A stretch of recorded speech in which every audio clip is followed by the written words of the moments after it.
Well, we're beginning to see the climate change very slowly. We're coming into fall, usually about this time, the end of September, the first parts of October. We hopefully get an Indian summer where we have still some pretty nice weather, not too much rain and inclement weather. In the Northwest, you never know. It changes every year. This year's been for me, I really like the hot weather and I've really enjoyed it. But now, you get up in the morning and even in the sun shining, it's pretty chilly outside. So we're heading into that winter time. I hope you've had a great summer, and I look forward to having some experience with some warm weather someplace else on the planet as we go to Israel and other places later on in the year. But that's my world. Sorry about that. We've been talking about, and we've been looking at chapter 2 in the book of Colossians, where Paul was talking about his purpose in ministering to the Colossians. And part of that purpose is what we're going to look at today, because not only was it that they would be knowledge in what was true, but they would also be sensitive to what is false. I remember as a young kid, one of my friends took me to his vacation Bible school class at his church, and they had a gentleman there who was trying to illustrate the difference between truth and falsehood. And it was interesting. He held up a silver dollar, and boy, it looked really genuine. And then when he dropped it on the table, it made a thud sound instead of ring sound. Then he dropped a real silver dollar, and of course it had a ring to it. And he said, the real dollar has the ring of truth. And that really stuck in my mind as a kid, not because I really had an understanding of spiritual things at that point. I just thought that, hey, there's counterfeit money, there's fake money out there, I better be careful. And that phrase that he used, the ring of truth, has stuck with me to this day. And I think that's what Paul is saying. He says, I want you to know the truth. And I want you to understand it so that when you hear something that isn't true, it'll become obvious. That was really my pastor's philosophy or theory on ministry. He said that teach people the truth, and when they hear something that's not true, they'll begin to say, wait a minute, that doesn't sound right. And essentially, I think that's what Paul was doing. He said, my desire is to really enforce in you and reinforce in you what is true, what's a true doctrine. So he starts the first chapter talking about a very clear, definitive statement, probably the most extensive and exhaustive in the whole New Testament, of who Jesus Christ actually was, so that when they hear people presenting a varied form of that, they would begin to realize, wait a minute, that doesn't have the ring of truth to it. And that's why, as he continues in verse 4 of chapter 2, he says, I tell you this so that no one may deceive you by fine-sounding arguments. It's an interesting way of describing it, fine-sounding arguments. There was a thing in the Greek world, in the Roman world, called sophistry. And sophistry was actually something that people went and studied and learned, and it was the ability to present an argument in a way that would influence people to comply with whatever you're suggesting. Basically, it's the art of salesmanship, we might call it today, but the sophists were people who were really trained in how to speak very cleverly and very insightfully, almost in a lawyer-esque way where they say things without really saying things. I think many politicians are very gifted at giving very high-sounding and lofty-sounding messages, but you never really can pin them down on exactly what they mean, because they really don't know exactly what they mean. They just know that they want to have the flexibility to change their position as the necessity or needs require it from time to time.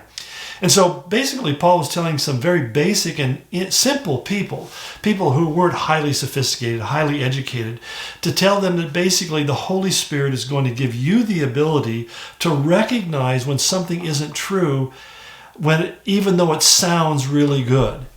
And I think there's a certain caution in that every one of us should take away. The idea that just because something sounds right and makes sense doesn't necessarily prove that it's true. I referenced last time about the Bereans who, after listening to Paul's presentation of the gospel, and Paul, I think, was probably very good at communicating what he had to say, basically said they went away and studied the scriptures to see if those things were true. And I guess in many ways that would be my encouragement to you, that if you listen to what I say and you go, wow, that sounds really good, once you take the time to really kind of read the passage yourself, what we talked about earlier, the 20-20 rule, 20 verses before and 20 verses afterwards, and if that's the context, then we know that it's being presented in the right way. Because many false doctrines are taught by lifting a passage out of its context. And I remember hearing one Word Faith guy saying, well, the reason Job's life was went through so many hardships is because where he said, the thing that I feared the most has come upon me. He said, he said basically his fear was a negative confession, and that brought all the bad things into his life. And I heard that and I thought that's completely ripping that passage out of the context. You find that the reason he was tried or he went through those things is because God was testing him. And the very thing that Job didn't want to happen to him was what happened because God was testing him and he was allowing Satan to be the tool that he used. And in the end, he finds that he came back 7 times better than he was beforehand. So if you look at the whole story and you read it in your context, you won't miss the message. But so many times people who are trying to take advantage of you and to get you to send them their money or become part of their following will take things like that out of context. It's kind of the whole idea where the New Age guys say, aren't we all gods? Because Jesus said, you are all gods. Well, the term means that you're able to judge, not that you're a god, that you're able to make judgments according to what the scriptures say. And so they lift it wholesale out of its context. Or God is within you. Jesus said, is not God within you? Well, the idea that that's not really what he's saying. Literally, the text reads in the original, God is amongst you. He's speaking of himself being in their presence. So you find that people oftentimes build whole religious systems and they don't really want to follow the scriptures. They just want to lift parts of it out to use it as part of their basically fine-sounding arguments. And it's our job to know the scriptures carefully enough and to read them with spiritual enlightenment through the presence of Christ in our life, to be able to look at those things and say, wait a minute, that's not what's being said. Because all false doctrine is based upon either a misunderstanding because of or a misreading or a purposeful misconstruing and misuse of the scriptures. But it's missing the mark all the way down the line, regardless of whether it's ignorance or it's intentional. They miss the mark of what God is calling us to hit. And so it's really important that we know the word. And Paul says, that was one of his overwhelming concerns. I mentioned last week that we find that every book of the New Testament addresses the issue, except for the little tiny letter Philemon. It's the only one that doesn't talk about false doctrine. It deals with another topic we'll deal with one of these days called slavery. But the whole point is that every time Paul wrote, he warned his readers, here's the danger. People are going to come in with things that aren't true, and they're going to get people to believe they are true. And here's the reality. You know when something is false because it doesn't work in the real world. It doesn't work in the real world. That's the problem. I mean, it's kind of like the idea of these states saying that by 2035, they're going to have all electric cars and there'll be no more gas-fueled cars. Well, it's palpably impossible. I mean, it can't be done. The goal can't be reached. And if it is, we'll all suffer as a consequence. I was just reading the other day that in Norway, where they've gone pretty much to all electric cars, it costs over $100 to charge your car. There's no savings here. It just you switch from gas to electricity. Now they made the electricity as expensive or more expensive than the gas was. So all of this, all you have to do is step back and look at the facts and realize somebody's lying to me. Somebody's presenting something. They're deceiving me with fine-sounding arguments. And they're being very successful in this culture.